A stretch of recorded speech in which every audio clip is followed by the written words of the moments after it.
coisa muito interessante, já pegando o que o Luiz falou, quando a gente vai confrontar essa questão dos modos de revelação, a gente vê principalmente que a Confissão de Fé de Westminster, ela não está preocupada em tratar isso como uma noção de dons, porque se você analisa o documento, você vai ver a citação de dons enquanto realmente, como a gente entende, em dois momentos. No capítulo 5 e no capítulo 26, em que nenhuma das vezes está ligada a uma noção de cessação total ou extinção desses dons. Continuando aqui no Gabriel, por que isso é importante? Geralmente, o pessoal mais sensacionista vai pegar o primeiro artigo, que é esse de os caminhos antigos de revelação de Deus cessaram, para dizer não tem revelação. E aí é mais uma discussão de prática contra prática, ou seja, uma prática das igrejas reformadas e práticas das igrejas pentecostais, não exatamente doutrina de Bíblia. Por quê? Porque, para quem já foi pentecostal, no dia a dia, no uso comum, as pessoas chamam a visão, o oráculo de revelação.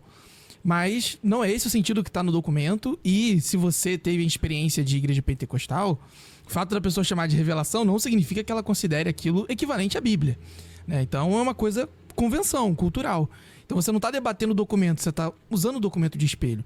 E isso fica evidenciado no próprio documento, porque mais à frente, quando ele vai falar sobre a lei, existe um texto que seria até mais apropriadamente sensacionista, entre aspas, porque fala que toda a lei, no Antigo Testamento, inclusive, ela não é abolida, mas dá instrução suficiente para obedecer a Deus. Então, assim, se eu tenho instrução suficiente para obedecer a Deus em todas as áreas da vida, por que eu precisaria de uma intervenção divina para me iluminar além da leitura? Porém, na própria confissão, quando fala da obediência, no capítulo sobre a obediência, vai dizer que para amadurecimento da fé e para melhor proveito da santificação, nós podemos dispor de iluminações e comunicações mais plenas do Espírito. Então a própria confissão abre essa margem para que, além dos meios ordinários, Deus fale conosco naqueles momentos em que esses meios ordinários eles nos instruem, mas por questões específicas, e aqui eu já estou trabalhando até o Bruce Waltke, naquele livrinho amarelo, né, Buscar a Vontade de Deus, Noção Cristã Pagã. Lá no final ele abre essa margem. Se você, presbiterianamente falando, se você orou, se você leu a Bíblia, se você buscou conselho, se você meditou sobre a sua experiência, e ainda assim, com tudo isso, você não tem uma instrução suficiente para alguma situação, é possível que Deus atue sobrenaturalmente. E isso está aberto na teologia reformada, né? Não está fechado esse caminho.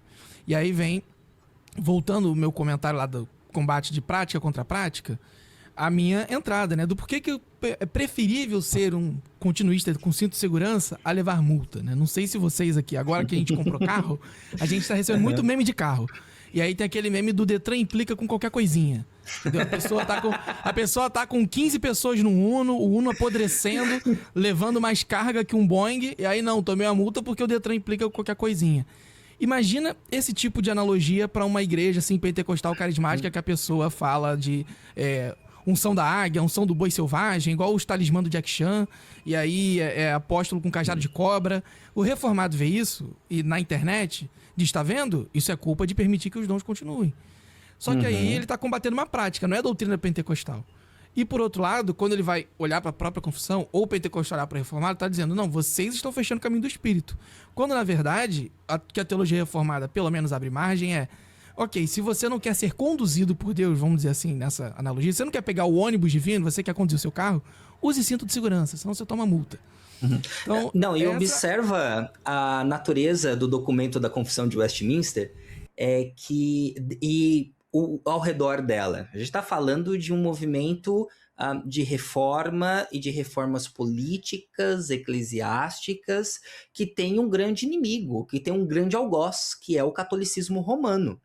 E aí toda a influência católica, anglo-católica, inclusive que é feita na Inglaterra, né, tem esses aparatos de salvação ou de penduricalhos de salvação, penduricalhos místicos, esotéricos, e o documento ele está surgindo nesse contexto para ser justamente contra esses aparatos. Mas veja, é contra a prática, como o Léo falou, não contra uma teologia e não contra uma pneumatologia. A doutrina do Espírito Santo, a gente conversou, o Léo veio aqui em casa esses dias, né, a gente estava conversando, batendo papo, né, a doutrina do Espírito Santo, dentro da compreensão reformada, no caso puritana ali da Confissão de Fé de Westminster, ela está diluída em todo o documento. O Espírito Santo, ele está diluído em todo o documento. A gente pode falar depois mais para frente sobre isso, né? Mas, mais uma vez, é necessário você entender a natureza antipapal, antirromana, que o documento está exalando, para que você possa, por sua vez, entender o que seria, ou quais são os termos que são utilizados no documento, para que você possa fazer uma boa interpretação dela, né? Eu acrescentaria não só antipapal, Luiz, mas também anti-entusiástica, porque os entusiastas é um conjunto de vários movimentos que seriam esses carismáticos do nível Detran implica com qualquer coisinha.